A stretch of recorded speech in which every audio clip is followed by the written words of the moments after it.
Let's quickly talk about some hidden features that need you to load a video for you to be able to see them. Now, when you go to video, you'll notice that the menu gets up to here.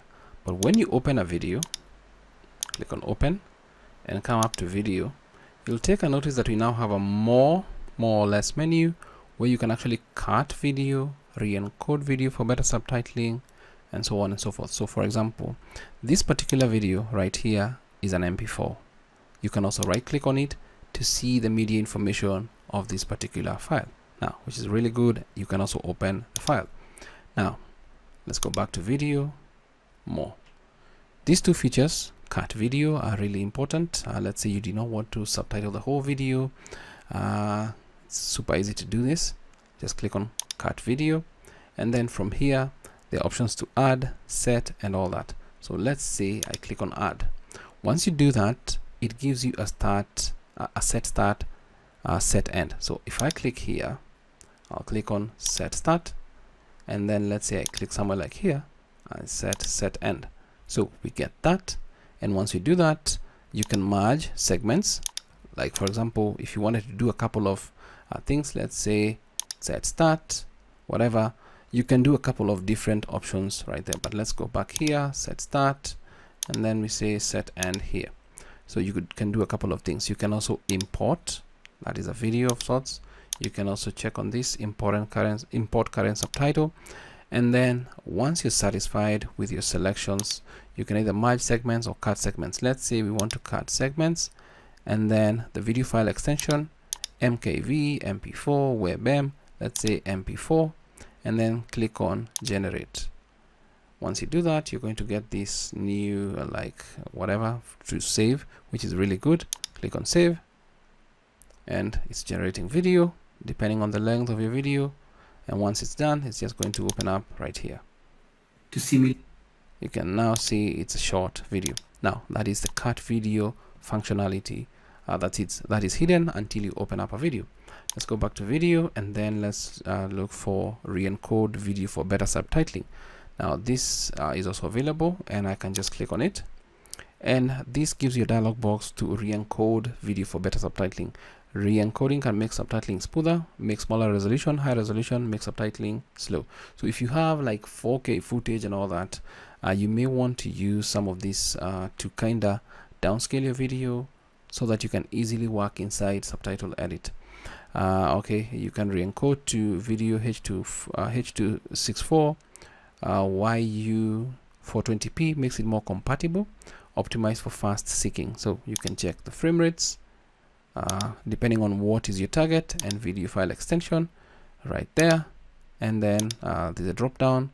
It also has prompts for FFmpeg parameters, so you can do that. If I click on it, you see what you can do right there. But let's click on generate, and then we're going to get clip XYZ. But because I have one there, you can just maybe call this one _new .mkv, and then click on save, and it may take a long time or short time, and once it's done, we get it right here. It's now in an MKV format. Now you may need to actually convert or encode back to MKV format if you want to embed subtitles to it. What I've noticed with the latest version of Subtitle Edit 5, that is betas, it's not possible to kinda embed subtitles in other formats other than MKV or WebM. So you're actually going to get this. Only Matroska, MKV, or WebM files are supported for editing embedded subtitles. So please take a note of that. Click OK. And because right here, if you look at the top here, we've got this particular option as clip 3. So let's say we go get open video. Let's go for MKV. Click on open, and then we actually add.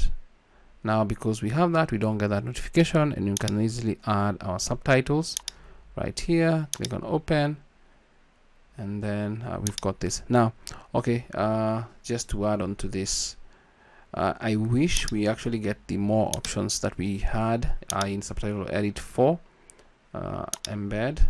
Right here, let's say we go input video file MP4. We're actually going to go with an MP4 that was supported, and then let's add an SRT. Let's say that's in English. Let's say we have another one in, let's say we add another one in for whatever language, let's say from Camtasia, whatever. VTT, open, it's right there. And then we can actually say this is toggle forced. That's by default, it's the one that's on, and so on and so forth. Now that's not available in Subtitle Edit 5. I wish we can get even this particular dialog box or interface to actually set what is the forced if you actually want to embed multiple subtitles to your video. That can easily be turned on or off depending on who is watching, what language. That is something I would kinda like to see. What is also missing? Add current subtitle. You can preview. Okay, at least you can also add more. Edit. So what are you editing? I see. Now we've got this option. Now how many people will kind of see that option? So it's good to see it's there, but I wish we can have it like what we have in Subtitle Edit 4 right here, because it was just about clicking, and then we can say move up, and then we can say this is the toggle forced, and then we can say this one is we click on that, it goes to false, and so on and so forth. We can actually set this toggle default. This is the default right there, and then once you're satisfied, you can generate the particular video. Gives you the save as type, and you can see in Subtitle Edit 4 we would be able to save in MP4. But more or less this video was about some of the new hidden features that are not available until you load a video. The cut video feature, and also the re-encode for video for better subtitling. So that's it for this video. I hope it's of value to you. Thanks for watching.